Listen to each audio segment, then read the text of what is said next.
You start another goal with pure excitement. This time will be different. You map out every step, visualize success, and feel that familiar rush of possibility. Then something shifts.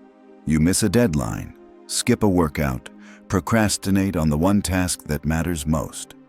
And suddenly, you're watching your own potential crumble in real time. Again, it's not laziness, it's not lack of ability. You know you're capable. So why does your own mind seem to work against you when success feels within reach? Picture this. You're about to submit work that could change everything. Your finger hovers over send. But instead of clicking, you find reasons to delay.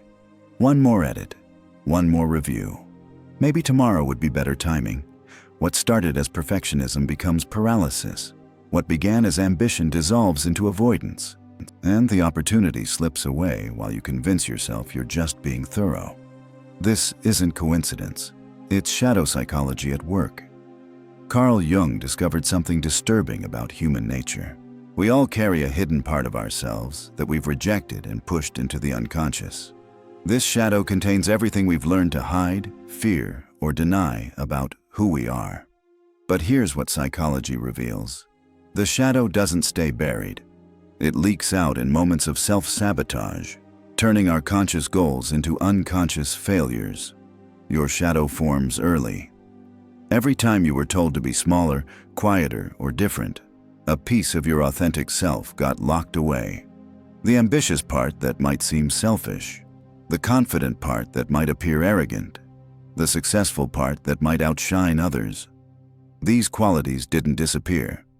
They went underground, waiting, and when you get close to embodying those hidden traits through success, your shadow panics.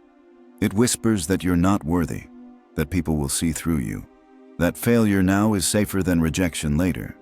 So it orchestrates your downfall through the very behaviors that feel like protection.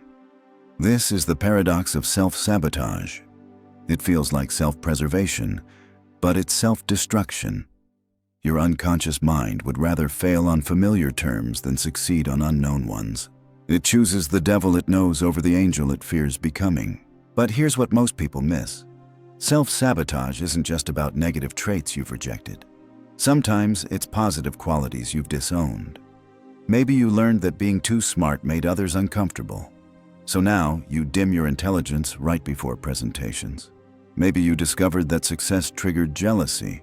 So now you stumble just before breakthrough moments. Your shadow doesn't just sabotage through obvious destruction. It's subtler than that. It convinces you that overworking without breaks shows dedication, when really it guarantees burnout. It tells you that perfectionism demonstrates high standards, when actually it prevents completion. It suggests that avoiding vulnerability protects your heart, when truly it ensures loneliness. The mechanism operates through projection and rationalization.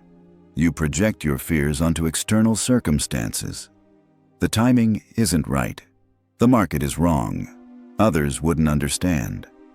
Then you rationalize the self-defeating behavior as wisdom. You're being strategic, you're managing risk, you're protecting yourself.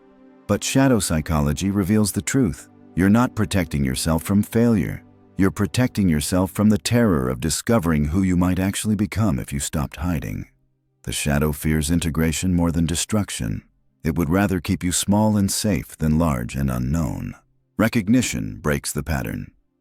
When you notice the familiar taste of self-sabotage, pause. Ask what part of yourself feels threatened by your potential success. What quality are you afraid to embody? What aspect of your power scares you more than your weakness? The shadow loses its grip when exposed to conscious awareness. It thrives in darkness but dissolves in understanding. You don't have to fight it. You have to acknowledge it. The rejected parts of yourself aren't enemies to defeat. They're exiled aspects waiting for integration. Your self-sabotage isn't evidence of weakness. It's proof that you're approaching something significant enough to threaten your familiar identity. The stronger the sabotage, the closer you are to a breakthrough your unconscious mind desperately wants to avoid. You've just seen the mechanism. The next move is yours. You don't need to shout to be understood. You just need the right space to think clearly. That's what rational depth is. a quiet corner of the internet for intelligent minds. If you felt something here, subscribe. Quietly, thoughtfully.